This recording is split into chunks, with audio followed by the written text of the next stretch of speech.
ya, letter of acceptance ke universitas, kemudian kita ngomongin IELTS atau TOEFL tadi, harus submit KK ya, KTP dan segala macamnya. Ada satu lagi yang juga adik-adik harus prepare sebelum apply, yaitu essay. Ya.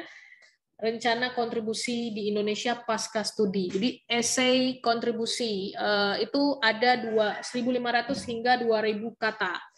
Cukup lumayan panjang ya kalau kita ngomongin 2.000 kata, itu 2.000 kata ya berapa ya kalau 500 itu 2 pages, ya berarti ya sekitaran 10 lembar ya.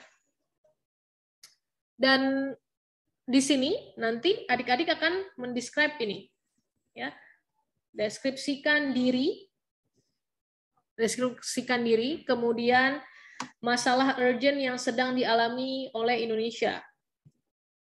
Nah, deskripsikan pentingnya ilmu yang akan diambil, bagaimana ilmu Anda dapat berkontribusi dalam penyelesaian masalah yang terjadi. Deskripsikan mimpi saudara tentang Indonesia masa depan. Deskripsikan peran apa yang akan saudara lakukan. Deskripsikan cara saudara mewujudkan mimpi tersebut. Jadi ini sebenarnya dia saling mengikat. Jadi bukan dalam artian kita membuat essay, oke, yang nomor satu, nomor satu kita mungkin menjawab dulu, deskripsikan diri saudara gitu ya, nama saya nih. Kemudian tinggal di mana, asal dari mana, bukan seperti itu, tapi membuat essay. Jadi nanti bisa mulai dengan misalnya contoh ya, my name is Intan Farana from Aceh, Indonesia, and I'm applying for LPDP scholarship. As a student, as a high school student, I'm always motivated to bla bla bla gitu. Kita ngomongin untuk bridging ke si masalah ini tadi. Masalah ini seperti apa sih Kak maksudnya gitu. Jadi kan ini ada ya, coba dilihat. Di sini ada masalah urgent yang sedang dialami oleh Indonesia. Satu lagi, pentingnya ilmu yang akan Anda ambil. Bagaimana ilmu dan bagaimana ilmu dan Anda dapat berkontribusi dalam penyelesaian masalah yang terjadi. Bisa aja misalnya ya, supaya lebih mudah, ada adik-adik yang mau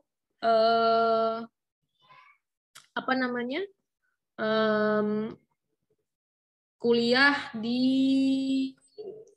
akuntansi misalnya ya, contoh saya aja gitu ya dengan bidang saya, ada yang mau kuliah di akuntansi. Jadi adik-adik cari kira-kira ada masalah apa nih di dunia akuntansi Indonesia ini, gitu. Atau misalnya nih mau ngobrolin tentang ekonomi ya, mau masuk ekonomi pembangunan. Nah itu adik-adik cari kira-kira apa ya masalah ekonomi Indonesia ini yang menarik untuk kita pelajari nanti di luar negeri misalnya gitu.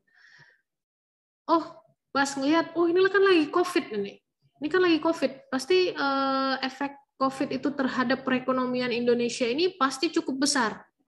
Nah, coba nanti dibaca, harus dibaca. Jadi harus istilahnya adik-adik harus buat riset sedikit ya. Nah, inilah yang dibilang penelitian kecil yang akan adik-adik lakukan untuk mengidentifikasi masalah apa yang ada di Indonesia. Misalnya tadi ngomongin masalah impact dari COVID terhadap ekonomi Indonesia, perekonomian Indonesia. Nah, nanti adik-adik baca tuh di koran, di apa gitu ya. Terus nanti simpulkan, ternyata karena pandemi ini, maka ekonomi Indonesia sekarang sedang bermasalah karena bla bla bla bla bla bla gitu. Nah, itu adik-adik akan temukan dari research tadi. Dan baca newspapers ya. Kemudian apalagi misalnya selain newspapers, kalau misalnya mau coba baca jurnal ilmiah boleh mungkin ya, mau coba-coba baca jurnal ilmiah gitu boleh, nggak masalah. Jadi untuk baca-bacalah sedikit, nggak perlu mendalam, ini sedikit saja untuk hanya mengidentifikasi masalah. Gitu. Ada apa sih di Indonesia ini yang bermasalah nih, yang kira-kira kalau saya nanti kuliah, ilmu yang akan saya pelajari itu akan bermanfaat untuk penyelesaian masalah itu tadi. Nah, jadi nanti kalau adik-adik sudah tahu, oh ini ternyata impact COVID terhadap ekonomi Indonesia ini ada seperti ini gitu. Nanti adik-adik bisa tuliskan di esai bahwa oleh karena itu penting untuk saya studi ke Universitas A misalnya, let's say ke ke Oxford University of Oxford, nanti untuk saya pelajari mengenai ekonomi, mengenai bagaimana pemerintah atau mengenai governance misalnya, mengenai bagaimana cara pemerintah yang harus dilakukan, mengenai apa ya, cara yang harus dilakukan oleh pemerintah, sorry ya sudah agak belibet ini ngomongnya, cara yang harus dilakukan oleh pemerintah dalam menangani permasalahan perekonomian saat pandemi gitu. Jadi pentingnya ilmu ini dan kontribusi yang akan saya lakukan ke Indonesia nantinya adalah sepulang saya nanti setelah studi di Oxford, saya ingin bekerja di Kementerian Perekonomian misalnya. Gitu. Nah, karena saya ingin terlibat dalam proyek-proyek yang langsung dapat memberikan impact besar terhadap perkembangan perekonomian masyarakat misalnya gitu. Atau saya ingin kembali ke kampung halaman saya di Aceh dan saya ingin berkontribusi dan bekerja di dinas UMKM misalnya gitu. Karena saya ingin ikut mengembangkan perekonomian kreatif, kemudian usaha kecil menengah, ya. Jadi yang seperti itu harus adik-adik lakukan. Caranya adalah dengan melakukan riset dulu sedikit. Jadi bukan riset as in melakukan riset secara ini ya, hanya sedikit saja untuk membaca. Istilahnya ini mungkin kalau lebih mudah adik-adik pahami adalah membaca, ya. Nah, jadi membaca banyak koran, ya, online articles, apa sih yang terjadi di Indonesia. Nah, ini salah satu tujuan esai ini adalah untuk assessing your critical thinking. Ya, critical thinking-nya adik-adik, gitu, berpikir kritis. Bisa nggak sih adik-adik melihat ada masalah apa di Indonesia dan bagaimana saya ingin menawarkan solusi dengan belajar dengan kuliah S1, saya ingin belajar sesuatu dan saya ingin memberikan solusi untuk permasalahan di Indonesia. Gitu. Ya, dan kemudian ada juga di sini harus mendeskripsikan juga mimpi. Kemudian peran. Nah, ini bisa sembari dia dalam kita menuliskan esai, ya. Bagaimana sih deskripsikan cara saudara mewujudkan mimpi tersebut? Nah, ini. Jadi kita bisa bilang di sini, saya bermimpi untuk apa misalnya? Misalnya contoh, saya ingin mimpi saya adalah ingin menjadi seorang dosen. Contoh ya, saya nggak usah jauh-jauh, saya diri saya sendiri aja. Jadi saya waktu itu saya menulis, saya ingin sekali menjadi dosen akuntansi. Oleh karena itu, saya ingin melanjutkan studi S2 ke luar negeri untuk mendapatkan perspektif-perspektif baru di bidang akuntansi. Ya, ada hal-hal yang belum terjawab ya selama saya belajar di S1 dan saya ingin belajar lebih mendalam lagi.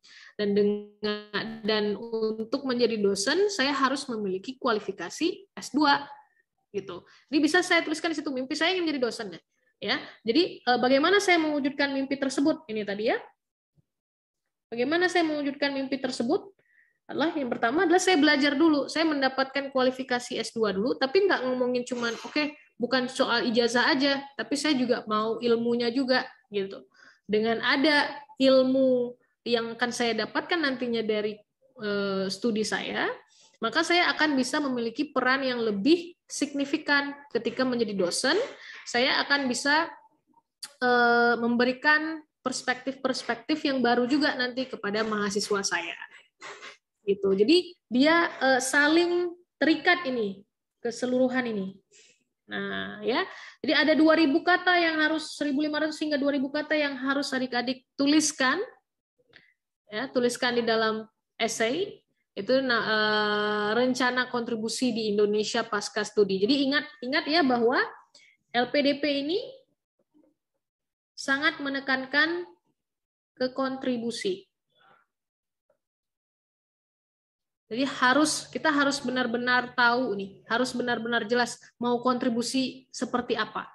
Seperti yang saya bilang tadi, kontribusi itu bukan cuman soal oke, saya mau pulang mau bangun Indonesia. Itu malah kontribusinya nggak jelas. Ya, adik-adik ya. Jadi kalau bahasa kita mungkin apa ya, cat langit ya, bisa dibilang ya. Jadi jangan mencoba menuliskan hal yang kira-kira tidak mungkin kita lakukan, tapi tuliskan hal yang insya Allah bisa kita lakukan. Contoh bisa kita lakukan seperti apa? Misalnya yang tadi saya bilang, saya mau kuliah dulu, kemudian sepulang saya ingin mencoba bekerja di Kementerian Hukum dan HAM misalnya ya. Kalau misalnya adik-adik yang Anda mau belajar di Fakultas Hukum, saya ingin bekerja di Fakultas Hukum dan HAM. Itu bisa visible kita lakukan. Nah, tapi kenapa sih harus kita kerja di Kemenkumham? Kenapa nggak di tempat lain? Apa yang akan membuat masalah apa yang akan kita selesaikan dengan kita bekerja di Kemenkumham misalnya gitu? Nah, itu harus dipikirkan. Contoh misalnya kayak tadi lagi yang lebih mudah ya. Saya mau pulang pokoknya. Saya mau pulang ke Aceh ya. Saya mau pulang ke Aceh, saya mau jadi guru. Ya, saya mau jadi guru. Kenapa harus di Aceh? Kenapa nggak di tempat lain? Atau bagaimana menjadi guru di Aceh itu akan bisa memberikan kontribusi ke Indonesia? Jelas karena guru itu dibutuhkan untuk meningkatkan kualitas sumber daya manusia di Indonesia. Jadi banyak kebutuhan guru yang dibutuhkan oleh Indonesia saat ini. Ya, udah belibet juga ngomongin. Indonesia membutuhkan banyak guru saat ini di seluruh pelosok Indonesia. Ya, begitupun dengan di Aceh. Gitu. Jadi prinsipnya tadi. Tidak bisa kita membangun Indonesia ini sendiri. Indonesia ini harus dibangun dengan kerjasama seluruh anak-anak muda dari Sabang hingga Merauke. Jadi kecil-kecil, walaupun kecil tapi signifikan. Mau itu jadi guru di kampung, jadi guru TK misalnya ya di kampung. Tapi karena di kampung itu tidak ada guru, kekurangan guru, jadinya kontribusi kita signifikan karena kita berkontribusi di desa terpencil ya, desa kita sendiri yang masih sangat kekurangan guru. Jadi ketika desa kita sendiri masih butuh guru, kenapa kita harus ke tempat orang lain? Kira-kira seperti itu. Nah, itu bisa kita argue ya di situ, tuliskan di situ. Adik-adik bisa tuliskan di situ. Oh, saya pengen jadi guru di desa saya karena di desa saya saat ini masih sangat membutuhkan guru. Hanya ada satu SD yang mengcover beberapa kecamatan misalnya seperti itu dan masih kekurangan guru, akses terhadap pendidikan juga masih sangat rendah misalnya seperti itu, bisa dituliskan. Nah, ya, jadi harus diidentifikasi dulu permasalahannya itu bisa diidentifikasi dengan membaca koran, baca jurnal, atau nggak perlu baca-baca, lihat-lihat aja, bisa lihat dari sekitar. Ini di kampung aku nih ada perlu apa ini sekarang ini, ya. Kira-kira apa yang kurang ini di desa saya nih? Kenapa desanya kayaknya agak kurang maju ini? Belum bisa maju gitu. Ada masalah apa? Pasti ada masalah. Nah, contoh misalnya ada adik-adik mau belajar mengenai tentang waste management, misal contoh ya. S1-nya mau ngambil waste management di UK. Permasalahannya apa? Ketika adik-adik lihat ini di daerah adik nih awareness terhadap pengolahan limbah itu masih kecil sekali. Nah, adik-adik ingin belajar mengenai waste management, pengolahan limbah. Jadi nanti sepulang nanti saya ingin melakukan sesuatu nih di desa saya sehingga desa saya bisa ini. Itu kontribusi.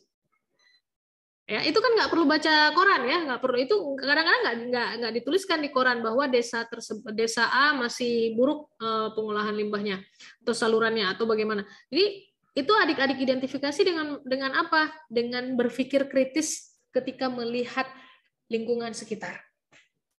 Nah, ini dia tadi. Berpikir kritis tadi, critical thinking.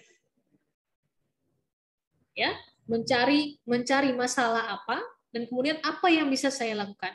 Jadi kalau misalnya mencari masalah terlebih dahulu agak sulit, ambil dulu dari keinginan untuk studi apa.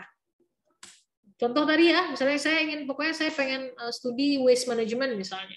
Oke, ada masalah apa tentang limbah di dekat-dekat saya? Ambil dari yang dekat-dekat dulu boleh juga. Ya. Nah, itu kira-kira begitu dalam penulisan essay si 2000 kata. 2000 kata ini cukup banyak 2000 kata ini. Jadi bisa dimulai dengan how to start your essay